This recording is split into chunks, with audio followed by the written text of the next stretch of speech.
Okay. So in reviewing the TASB 120 update, came across EHAA legal, and what that effectively does is it's just updating the Texas Administrative Code and the numbering for our legal policy, but it gave me an opportunity to take a look at that actual policy, the TEKS that are required. And so for Chapter 120 of other Texas Essential Knowledge and Skills, there's Subchapter A, Character Traits. And as I went to 120.3b, it talks about what our state character traits, our positive character traits are.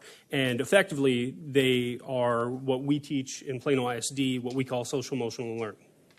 And so I had never looked at these TEKS, and basically as I look at this, I see not necessarily a misalignment of our social emotional learning with what we see here, but I see the four attributes or strands that they have are trustworthiness, responsibility, caring, and good citizenship. And that's state mandated curriculum, or not curriculum, but TEKS. And a lot of the associated words, like with trustworthiness, it has honesty, integrity, loyalty, punctuality, and reliability. Now, integrity we do find on our SEL program, but the other words we do not. And so, this being one of the few times that we as trustees have opportunities to talk about these things and give the district our feedback of, how we feel about different programs. I really like the idea of, first, the state calls this positive character traits. I think there's a lot of baggage around SEL, and I think it's mostly because of the term. And I think we could get more support around positive character traits, specifically promoting the ones that the state mandates that we talk about. And that doesn't mean we take away from some of the great SEL components that we do have, but I think the emphasis, if we want to talk about the intent of the administrative code, that, Part D, good citizenship, that's one of four.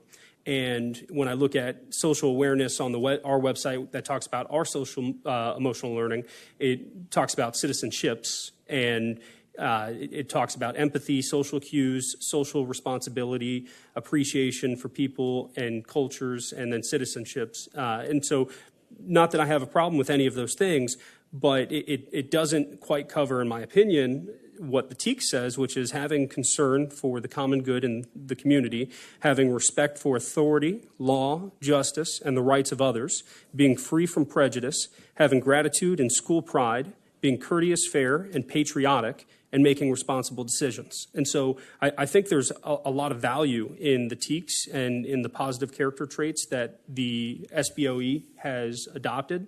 And I personally would like to see a little more alignment in our SEL program, if we still call it SEL at the end of the day, with what the state standards are.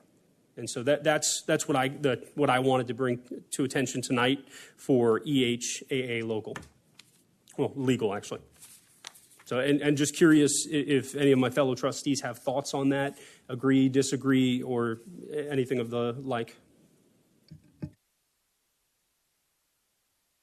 I would just ask a clarifying question. I mean, I think it's great to ask the question, but some of these other character traits that are in the TEKS are covered in programs or curriculum other than our SEL program, right? So even if it's not a one-for-one strand between our SEL standards and the Chapter 120 character traits, those are covered in other curriculum. Otherwise, we wouldn't be covering the TEKS.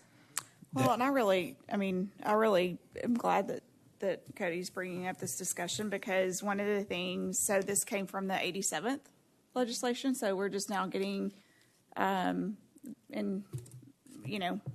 update to legal policy. However, because it's almost 2 sessions ago, or 2 years ago in the last session, this crosswalk came as a result of change. And I don't know that Lisa provided it, but as this became a change for Plano ISD, we didn't necessarily change the name SEL because it's been around in the district for like, I don't know, at least a decade, I think. Courtney, you can probably speak to that better than I can, but I did see, and I know one of the adjustments, because it's been talked about, that as the calendar and the scope and sequence was created, it's been created in alignment with the character ed traits. So, I mean, I really think that even prior to Update 120 coming forward, it's something that staff has been heavily involved in making sure that it's covered, that we've met the requirements and the intent of the law and policy. So I think there's been a lot of work, and there, just like any work that's been done, there's always work for improvement. So, That's right. It's a ever-changing. Yeah. You go ahead. I just wanted to elaborate on that. We were doing, not just us, many other districts across the nation, some sort of social emotional learning, some sort of character building, character education before it was mandated by the state. And so the state really, right after COVID, saw the huge need for this type of mental health, wellness being taught in our schools and across our grades, then put together this. So what we already had is what you're seeing on this crosswalk. We already had our 5 strands, which align to the national, it's called CASEL, SEL strands.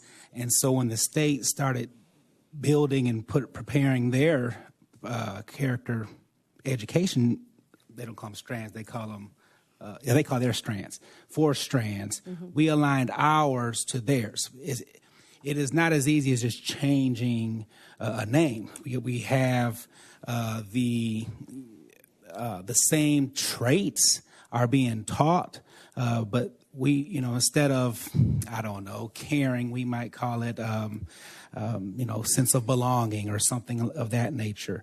And so, yes, we do need to update everything, but we also need to just earlier this week, spring break messed me up. Friday, we were talking about our middle school SEL program and how we have something else out there that we're looking to purchase and work with our committees and see if there's going to be a better alignment to this new law.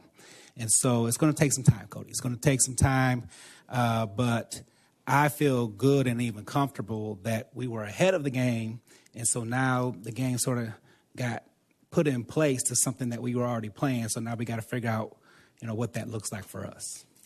I was going to suggest that it's like the pre-K program. We adopted full-day pre-K before the state ever asked us to do it. We were ahead of the game there. We've been addressing character education, whatever you want to call it, for many, many years. And I do remember Trustee Marilyn Hinton was a big driver of that and made sure that we were on point. So the only question I have is when you talk about EHAA legal, that is a policy that is based on law. So it's not like we can make any changes to EHAA legal. I'm not proposing we do. I'm proposing that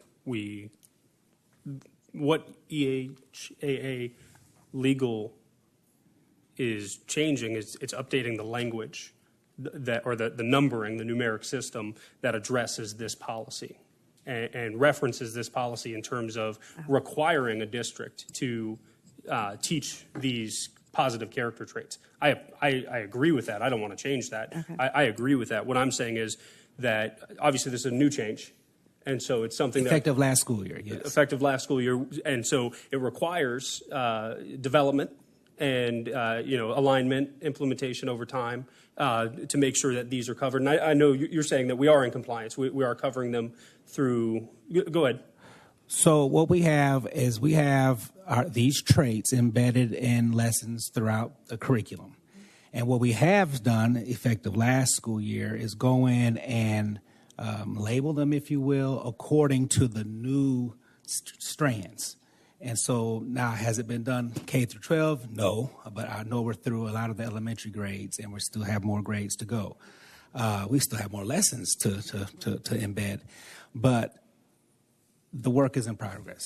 The work is in progress. And I guess, you know, when I look at something like social responsibility, some of the SEL titles that we have seem to be a little ambiguous and vague, and I think that's intentional, so it could be used how it needs to be used for the opportunity. But I like the specificity of the state standards when it talks about, you know, respect for authority, law, and justice. When it talks about patriotism, you know, those are things that I appreciate, and to know that we have lesson plans that are going to address that the same way that we're addressing goal setting or emotional awareness, because those are, you know, if they're TEKS, then they have to be taught and they have to be integrated and aligned and implemented. And so I with this change, I think it's important that you hear from the board, and so far mostly me, about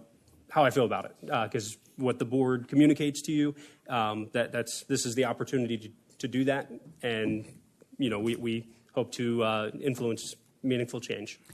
This is welcome to hear, Cody, because I rarely do we have people so interested in such a topic, so we appreciate it. Oh, actually, yeah, I do feel the same way. The PISD SEL standards are really vague, and I just looking at it, I wouldn't, you know, they really don't resonate those qualities. I do like the chapter 120, the code. They're very clear. I know exactly what they mean.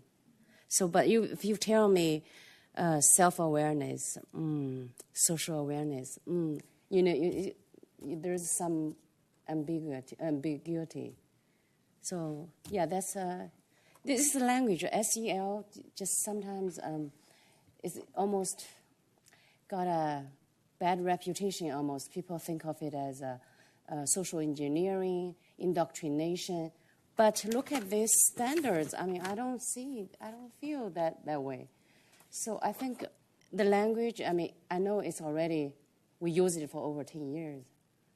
But, you know, does that make sense to keep using it? SEL, like social emotional learning. The language, I want to sort of clarify that. We did not necessarily create that language. That language comes from a national organization formed, I think, in 1994, 1996, called the Collaborative, it's CASEL, Collaborative for Academic, Social, Emotional Learning, or something of that sort. It's CASEL, the acronym.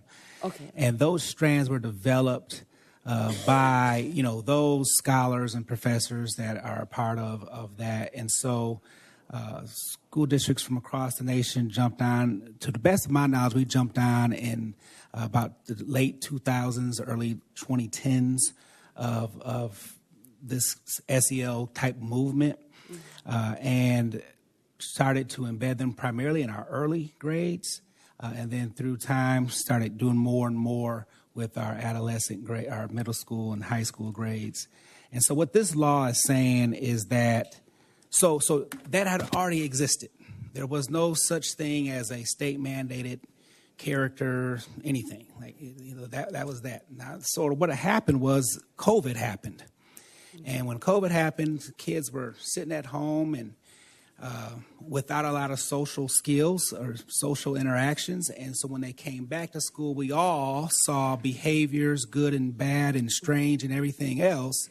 And so schools across the land had to figure out, like, how are we going to deal with this? How do we sort of reteach and teach, if we haven't taught, social behaviors and appropriate, you know, character building that may or may not have been experienced during this time of COVID. And so there was a lot of scrutiny as to what was out there. And the only prominent thing that was out there was this SEL. So it all makes sense if you sort of understand the history that it received so much scrutiny.